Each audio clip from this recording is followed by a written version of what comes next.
Ayan, magandang hapon guys.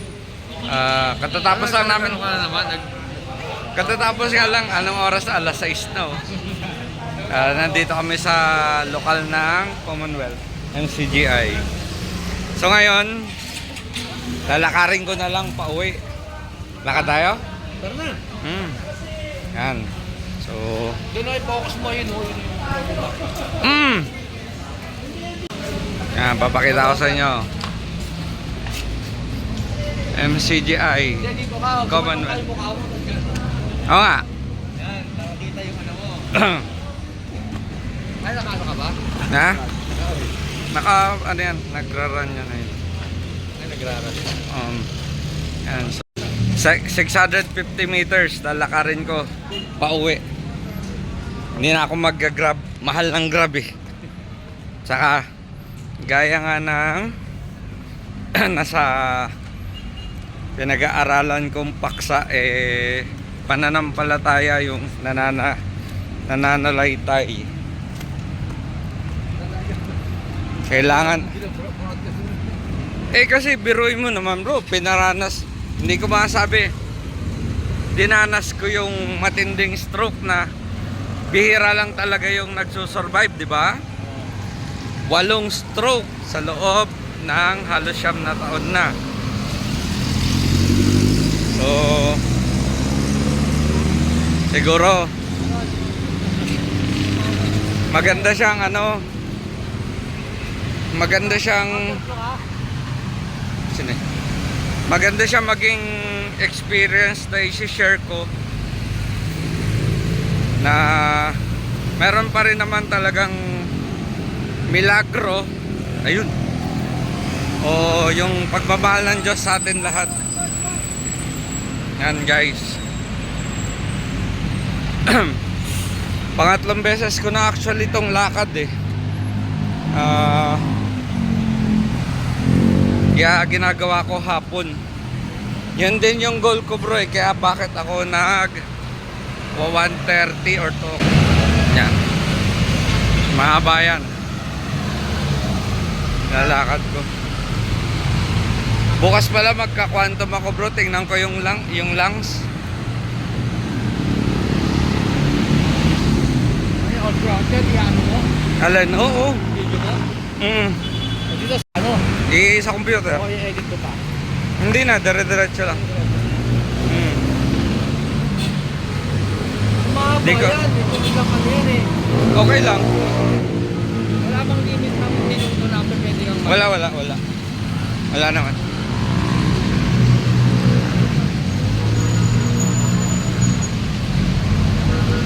Tama. Hindi ko nadala yung mic ko at saka yung yung aking para may selfie stick. para merong merong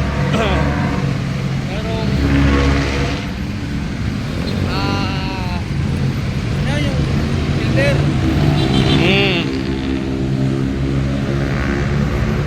Ano sa tingin mo bro? Magandang routine, ganito tayo, lakad sa hapon.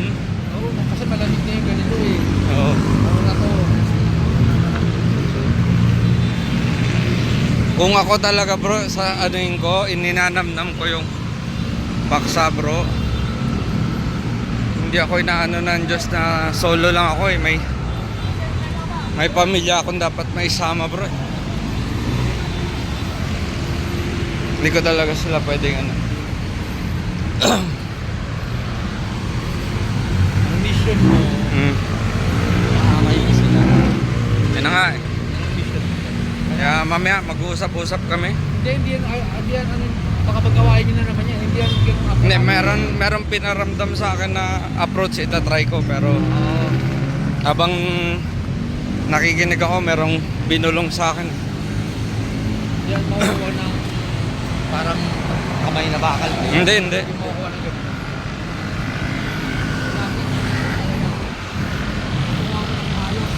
Bro, naalala mo? 2021 nung medyo lumuwag, nilakad natin daw pa. Hindi pa ako ganun kaayos, di ba? Hindi mo napansin doon pa lang. Pinapakita ko na yung pananampalataya ko nandun. hindi ako nag ano nung alanganin kahit talagang bumigay yung katawan ko. 'Di ba? Sabi ko sige pa rin. Sino yung kapatid na yun na Sona? Gusto mo nila. Ka-member ko siya. Na? Kasama ko siya sa grupo. Hmm. Kaya si Brad, may sakit din. Hmm. Hindi naman naglalakad naman siya. Oo nga eh. Nagagamot yan sa ano eh, sa mata, saka sa... Wala akong prostate. Wala... may condition. Saka bro, Ha? hindi ako pinapaniwalaan wala stroke ko. Comment ang ano tanong na sa akin, mild stroke ka lang ba? Hindi kaya nga sinabi niya sa akin. Matagal na yung isip ko sabi. Ano po, bago pa mag-pandemic yan. Tagal na, ano na siya. Ako pa-report ko. No, pero bibilangin mo din yung 2017, yung unang-unang stroke ko po na hindi pa tayo magkakilala. Kaya nga sa mga makakapanood nito, medyo mahaba-haba to, yung mag-review hanggang dulo. Humingi ako suporta sa inyo kasi gusto ko rin ibahagi, i-share. Bakit yan hanggang dito may premyo? Hindi naman. Alam, bibigyan ko ng premyo eh. Kasi ang daming kagaya kong na-stroke o kaya nagkakasakit na nawawala na ng pag-asa. Nababasa ko sa Facebook, napapanood ko sa YouTube yung iba naglalabas na lang ng hinaing nila na de-depress. Pero isipin nyo 8 taon ako, yung 6 na taon isama yung pandemic. Nakakulong lang ako sa bahay nung 6 na taon dahil pandemic nga at mahina pa ako nun. Naging bedridden din ako ng halos 4 na buwan. Yun yung unang stroke ko. 4 na buwan yun. Ang matindi pa, nung akala ko nakarecover na ako nung 2019, hindi naman natin inaasahan na may dadating na pandemic. Diba? Noong nag-lockdown at nagkaroon ng mga option or offer na trabaho na work from home. Siyempre, dati rin akong nagtrabaho sa call center. Iniisip ko na kakayanin ko naman siguro dahil 3 taon na akong naka-recover sa stroke. Nasa isip ko, malaking bagay din kung magtatrabaho ko ng work from home. Pero sa hindi ko inaasahan, ayun, ilang linggo na nagpupuyat ako dahil sa training, sa in-applyan ko account. Bumira yung stroke ko, second. Hanggang nakawalo nga ako, hanggang mula 2020, 2021 at saka 2022. Second hanggang 8 stroke ang dinanas ko. Ang pinakamatindi kong stroke yung huli ng December 25, 2022. May kombinasyon na yun ng heart attack kasi yun pala naubos na yung aking potassium sa katawan. Nahihirapan na yung puso ko mag-pump ng dugo.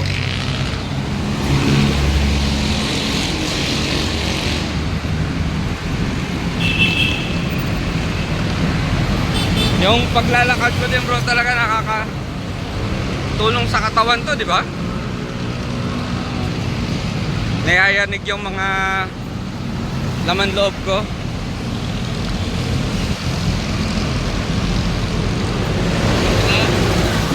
Maganda pag sa local clinic eh, mas ma-concentration ko eh. Hindi nakakanabihan kanina. Kasi makasikip dun sa ano mo, di ako makaka-ano. Ito ako sa maluwag. Kaya lang nakikita ko yung iba nagse-cellphone. Oo, kaya nga, pinunta ko si Badaime. Sabi ko, bro, paki-sabihan yung naka-orange na ano cellphone. Kaya ko yun, si Badaime, taga niya yun sa atin. Yung katabi ko rin natulog. Na nakita mo, naglagay ng ano doon. Yung pula, di ba? Oo, naglagay. Kasi naglaw ko si Badaime, nakita ko may nag-cellphone. Naglagay si Badaime doon. Tapos nakasa, pinakita niya. Nagaganap ang milagro sa mga talaga nakikita ng Diyos na deserving mabago yung buhay, lalo na pag alam naman ng Diyos na tapat silang nagsisisi. Hindi dahil nakaranas ang isang tao ng nagkasakit o ano, di ba? Sa iba kasi pag katulad yan, nung na-stroke ako, meron taong nakakakilala sa akin, di ko na lang babanggitin. Matagal ko nakasama sa buhay. Sabi, karma ko daw yun, pero mali. Pagbabago ng Diyos yun, yung pala yung tinatawag na pagmamahal sa akin ng Diyos. Gusto niya na kasi akong maligtas, hindi sa katawan, kundi sa espiritu ko, sa kaluluwa ko. Hindi mo na pinatay yan, ha? Ha? Hindi mo na pinatay. Hindi, ayun. Nagraran.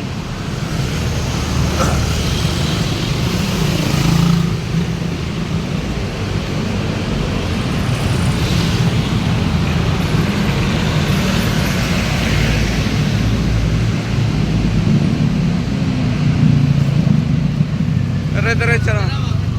Ha? Ay, bakit ka ng motor din? Natalikod mo yung motor. Hindi naman. Ay, nakikita mo yung Gawin mo, bumili ka lang ng drone. Para yung drone nakasunod lang sa'yo. o, tapos pag nalobat, bagsak. Hindi, dapat yung matagal makalobat. Ang mahal ng bro, 30 million. Kaya mo yun. Wala akong 30 mil. Hindi, yung ano mo, yung pinasok mo na ano. Pag nakaipon bro. Pag kumita ka doon, no, di drone na lang. Hindi naman instant yun eh. Daldal ka ng daldal, no, nakasunod lang siya sa'yo. Tapos daw may titirador. Hindi yung basta-basta titira doon rin. Baka hindi ka nahawak ng ganyan. Meron din isa yung 360 cam na lang bibiling ko eh. Yun ang ginagamit. Ay, kaya pala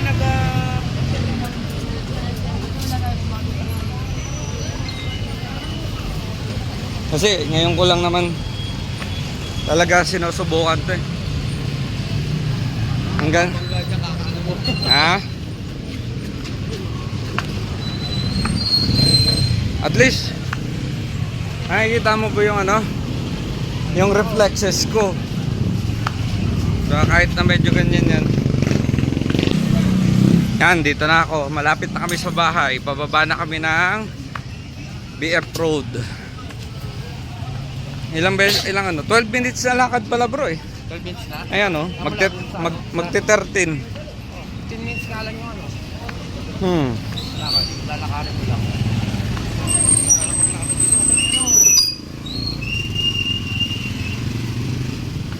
Saan ba yung may ATM dito? Sabi may ATM na raw dito. Sa generic ka daw. Ano yun? Dito sa baba? Punta ka doon? Titingnan ko lang. Bilang ko ng biscuit.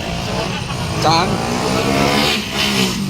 Tagal daw may epekto na no kung kailan ako nasa lokal ah. Yung visa ko din.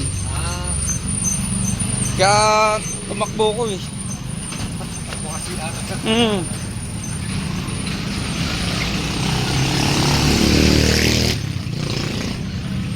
Malapit na mga kulang-kulang 2 minuto na lang. Saan? Sige. Daanan ako kasi ano. Daanan kasi. Oo. Okay. Lakad lang.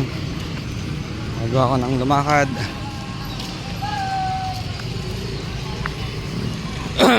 Ayan, 15, 13 minutes, 14 minutes. Nakaya ko din.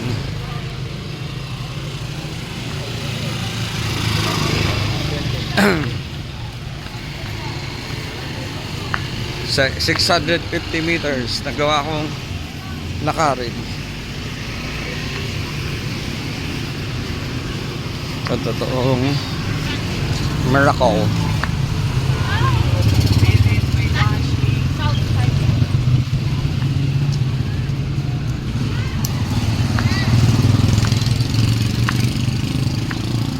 Dito na ako. Yes bro. Ayan. Dito na ako malapit sa bahay. Nagbablog ako.